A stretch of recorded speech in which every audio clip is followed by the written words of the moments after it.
दोस्तों, कहा जाता है कि यदि आप किसी के साथ अच्छा करते हो तो आपके साथ भी अच्छा ही होगा, और यदि आप किसी के साथ बुरा करते हो तो आपके साथ भी बुरा ही होगा। यदि आप किसी को बिना वजह ही सता रहे हैं तो एक न एक दिन आपको भी कोई न कोई सताएगा ही, क्योंकि आप जैसा कार्य करते हैं उसी के अनुरूप आपको परिणाम मिलता है। साथियों, आपके सामने एक ऐसी ही बौद्ध कहानी सुनाने जा रहे हैं। यदि आपको गौतम बुद्ध से जुड़ी हुई प्रेरणादायक कहानियाँ सुनना पसंद है तो प्लीज़ आप हमारे चैनल को सब्सक्राइब करके बेल नोटिफिकेशन को ऑन कर लें, ताकि आपको ऐसी ही प्रेरणादायक बौद्ध कहानियाँ सुनने को मिल सकें। तो चलिए कहानी को शुरू करते हैं। बहुत समय पहले की बात है। अपने शिष्यों को नेकनामी का उपदेश देते हुए भगवान बुद्ध बोले, हे शिष्यों, बुरे काम छोड़ देने पर भी उसकी बदनामी मिटाई नहीं जा सकती, इसलिए हमें कभी भी बुरे काम नहीं करने चाहिए। मनुष्य द्वारा किए गए छोटे से छोटे बुरे काम की बदनामी उसका पीछा नहीं छोड़ती। जैसे ऋषि वाल्मीकि का प्रारंभिक जीवन उनके परिचय में हमेशा उल्लिखित किया जाता है, और इसी से जुड़ी एक कथा तुम्हें और सुनाता हूँ। एक छोटे से कस्बे में पंडित रामानंद शास्त्री रहा करते थे। वे बहुत सदाचारी थे और हर किसी की मदद को हमेशा तैयार रहते थे। आसपास के कई गांवों तक उनकी ख्याति थी। उनका एक पुत्र था, रामसेवक। रामसेवक इकलौता होने के कारण बड़ा ही चंचल और नटखट था।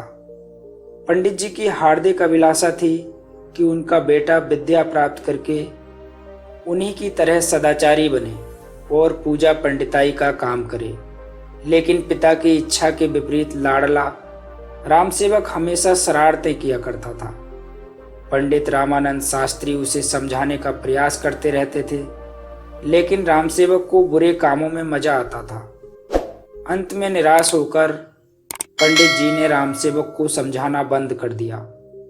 जब कभी कोई उनके पुत्र की शिकायत लेकर आता तो पंडित जी अपने घर के मुख्य द्वार पर एक कील गाड़ देते। कुछ ही दिनों में दरवाजा कीलों से भर गया। एक दिन एक अंधा मुसाफिर रोता हुआ पंडित जी के पास आया। पूछने पर उसने बताया कि उनके बेटे रामसेवक ने उसकी लाठी खींच ली और उसकी पोटली कुएं में फेंक दी। यह सुनकर पंडित जी को बड़ा दुख हुआ। उन्होंने दरवाजे की ओर देखा। उसमें केवल एक आखिरी कील के लिए जगह बची थी। पंडित जी ने अंधे मुसाफिर से माफ़ी मांगकर उसे रवाना किया और कील हथौड़ा लेकर दरवाजे पर जैसे ही कील ठोंकनी शुरू कर दी, उसी समय रामसेवक वहां आ पहुंचा। उसने पिता से पूछा, पिताजी, आप ये क्या कर रहे हो? पंडित जी उदास मन से बोल उठे, बेटा, मैं तेरे किए गए दुष्कर्मों की गिनती कर रहा हूँ। रामसेवक आश्चर्य से दरवाजे पर लगी कीलों को देखने लगा और फिर पूछ बैठा, क्या दरवाजे पर लगी सभी कीलें मेरे कारण लगी हैं? इसी पर दुखी पंडित जी बोल उठे, हाँ मेरे नालायक बेटे, ये सब कीलें तुम्हारे किए गए दुष्कर्मों का सूचक हैं। पंडित जी ने रामसेवक को समझाया, देखो बेटा, बुरे कर्मों को छोड़कर परोपकार और सत्कर्म करो, ज्ञान विद्या प्राप्त करो। अब भी अवसर है, नहीं तो शेष जीवन पश्चाताप में ही बीत जाएगा। यह सुनकर रामसेवक उदास हो गया। उसे अपनी गलती का एहसास हुआ।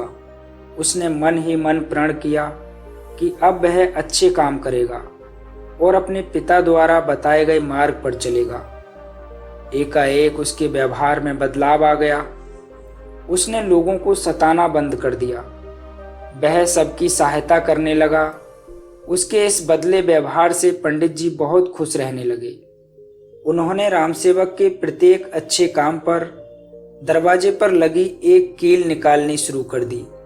धीरे धीरे सारी कीलें निकल गईं।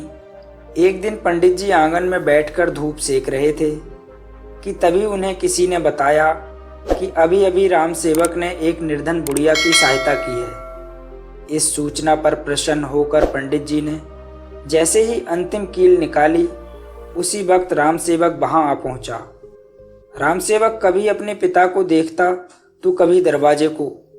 उसने कहा, पिताजी, कील तो सारी निकल गई, पर उनके निशान दरवाजे पर सदा के लिए रह गए। तब उसके पिताजी ने कहा कि बेटा, जब कोई बुरे काम करता है और फिर बाद में उन्हें छोड़ देता है, तब भी उन बुरे कामों की बदनामी मिटती नहीं है। वह किसी न किसी रूप में हमारे सामने आ ही जाती है। इसलिए हमें कभी भी बुरे काम नहीं करने चाहिए। पंडित जी की यह बात सुनकर राम सेवक बहुत शर्मिंदा हुआ और उसने अपने पिता से माफ़ी भी मांगी। दोस्तों, यदि आपको ये कहानी अच्छी लगी हो तो प्लीज़ इसे लाइक करें, शेयर करें, और आपने अभी तक हमारे चैनल को सब्सक्राइब नहीं किया है तो प्लीज़ आप हमारे चैनल को सब्सक्राइब भी कर लें। धन्यवाद।